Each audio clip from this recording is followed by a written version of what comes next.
What's up, guys? I'm Dan and welcome back to Adventures in Guitarland, where I teach you how to play guitar by playing a role-playing game. Today we're going to go over the B and F chords. But before we do, go ahead and click that like, subscribe, and bell icon so you're notified whenever I come out with new content. Additionally, leave a comment below if you have any trouble playing these particular chords and if my modifications help you out at all. Be sure to stick around until the end so I can show you other ways to apply these shapes. Without any further ado, let's get into that bear of a B chord. We've already taught you your open chords. You have A, you have C, D, E, and G, right? Now we're going to cover B and F, the other two missing chords. We'll start with B since it's first in the alphabet. Now, if you remember your notes, E, F, G, A, E. So right there's our root note for this particular chord on the second fret of the A string, that B. Then you're going to go up. Before we start talking about what frets to go on to, these are bar chords. You need to know what a bar chord is. Not that kind of bar. This kind of bar, where you are barring all the way across one fret with one finger. Most commonly, your pointer finger, your first finger, index finger. So we're going to have that right there on the beat, and that's going to bar all the way across, okay? You're going to take, now this is where it gets a little weird. So for this chord to be made, you have to play 2 on the B string, and then you have to play 4th fret on your D, G, and B string. That'll give you your F sharp, another B. Yep. What's that one? It's a D sharp.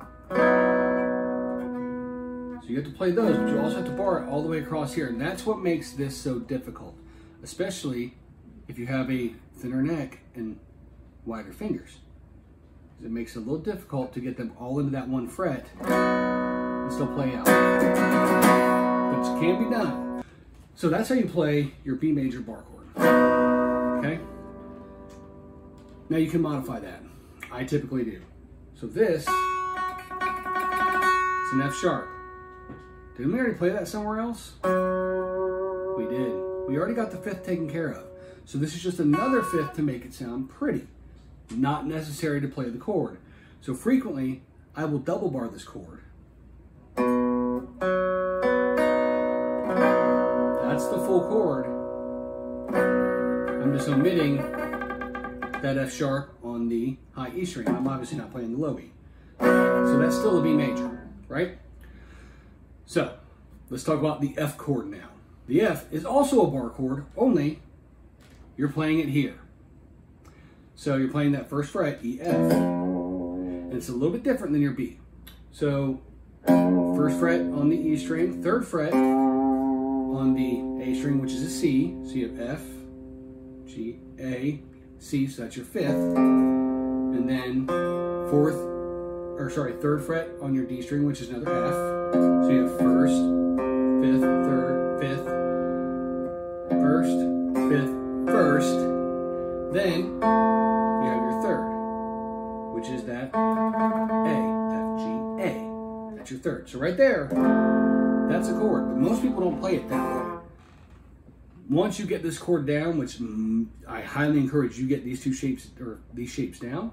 Once you get it down, you can play it all the way through. Because you're hitting another B and another F, and that gives it a nice full sound. That being said, that's hard for a lot of people. So while people typically don't play just that, what they do play is start on this F instead. Because then it's just...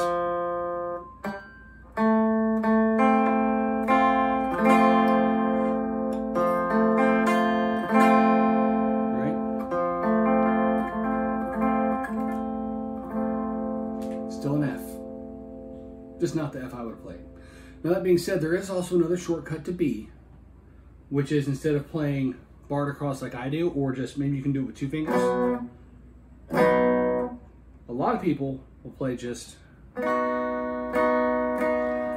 bottom 3 strings of it. Because what you're getting there is a B, and you're getting that D sharp, which is the major 3rd, and then the F sharp, which is your 5th. So 1st, 3rd, 5th.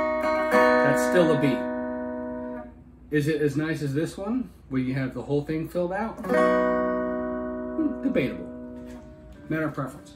Now, these can also be minor chords, as can all of the others. And we're going to make that distinction really quick for these bar chords, so I can tell you the trick at the end.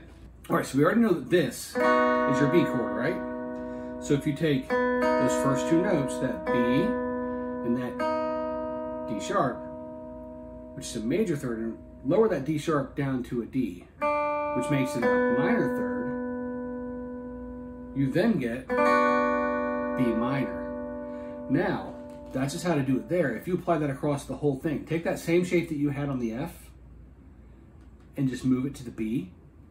So, 2nd fret, 4th fret, 4th fret, 3rd fret, 2nd fret. There's your B minor. So how do we apply that to F?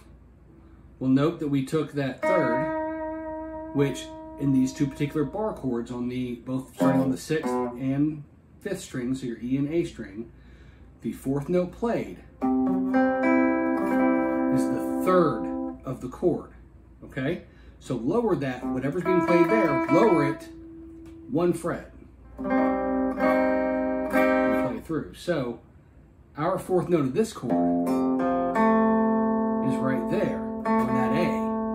So if we take that A and flat it 1 semitone, lower it to the 1st fret, which we're barring across, that makes it an A flat, which makes that a minor third.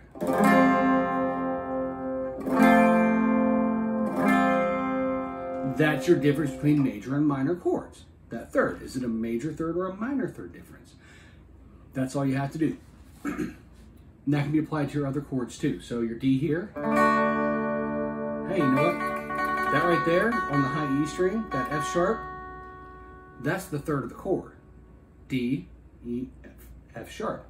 So if we lowered that, which you can't just do like by moving your finger down, you actually have to change the way you're fingering the chord to move your index finger up here and then your middle finger over to take the place on that A. Comes a D minor. Same thing happens with A. Of course, A is pretty much a bar chord, isn't it? Lower that. Same with E. Goes from major to minor. And that's the way for anything that holds that bar chord shape. Now the A and the E are basically bar chords, just the bar would be up here on the open, so you don't actually have to press it down. That's why they're called open chords instead of bar chords, but it's the same shape. Anywhere that you play a bar chord on the 6th or 5th string, if you lower that third, it goes from major to minor. And here's the trick with bar chords, and this is why it's so important for you to know this. You can move a bar chord anywhere, and it will still be a full chord. So let's say I want to take this F shape and just move it here. So what is that? Well, that's E, F, G, A, B. Oh, that's a B major, that's a B minor. Just like this is a B major, and this is a B minor.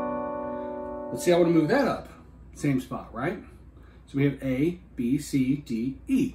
Oh, E minor, E major, E minor, E major. That works. So you get G major, A major, B, C, D, back to E. On the other one, you know, you still have your A, your B, C, D, E, F, G, back to A. Those can be moved, and they can be done in minor too. That's why that's important, because you can move them anywhere on here. So, by me teaching you the B chord and the F chord and how to change them from major to minor, I just taught you 48 chords in 11 minutes. You're welcome. So that's it for today. Practice those. Make sure you can get your hand to stretch out. When you're playing the bar chord here, don't be tempted to use your pinky. Really work on getting that full chord shape on all these bar chords. If you do that, it'll pay dividends later when you have to change things up and play more advanced chords. I hope you enjoy these. This is something that you can play for hours and write complete songs in. There are complete songs written with these chords and only these chords. So that about wraps it up for today. So again, hey, who else taught you 48 chords in 11 minutes? Remember to like, subscribe, and click that bell icon. Please do leave that comment. And until next time, I'll see you in Guitarland.